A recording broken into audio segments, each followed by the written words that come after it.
Realistic ওয়েতে কীভাবে চাঁদ পেইন্ট করতে হয় বা মুন পেইন্ট করতে হয় সেটা জানো না? তাহলে চলো আজকে শিখি।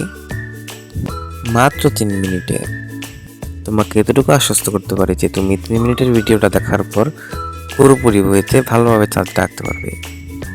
হ্যালো, আমি নাইমুর রহমান শান্ত, একজন আর্টিস্ট এবং একজন আর্ট টিচার।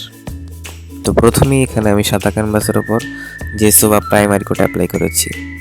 যেহেতু আমার এটা হোমমেড জেসো সেহেতু আমি এখানে ব্লু কালার ইউজ করেছিলাম, ব্লু অ্যাক্রিলিক কালার, সেই জন্য এটা ব্লু কালার হয়েছে।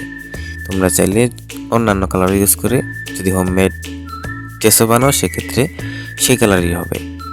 সেটা পুরো ক্যানভাসে এপিটোপিট করে অ্যাপ্লাই করার পর এখানে আমি পুরো ক্যানভাসটাকে ব্ল্যাক কালার দিয়ে ঢেকে নিচ্ছি, কারণ মুন বা চাঁদের ব্যাকগ্রাউন্ডটা হবে ব্ল্যাক।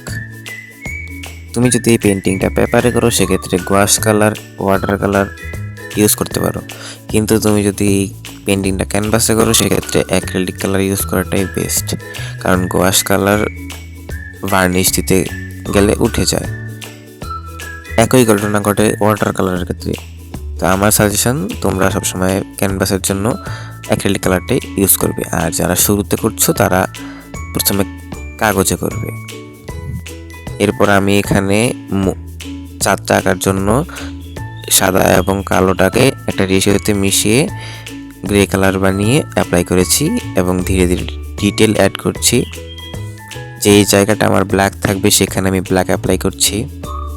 চাঁদের অন্ধকার অবস্থাটাকে বোঝানোর জন্য আমরা এখানে ব্ল্যাক দিয়েছি।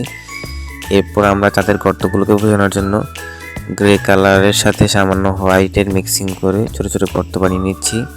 এভাবে আমি কয়েকটা ছোট বড় গর্ত বানিয়ে নিয়েছি যাতে চাঁদের ডিটেলটা আরও ভালো মতো ফুটে ওঠে।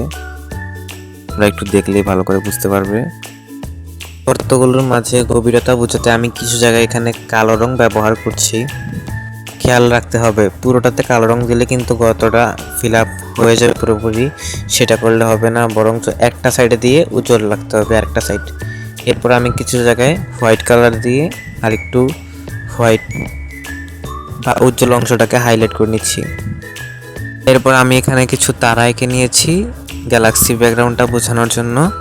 এরপর আমি হাত দিয়ে স্ম্যাশ করে নিয়েছি যাতে এটা একটু গ্যালাক্সি ভাইব আসে এই জন্য। এরপরে this is the final result.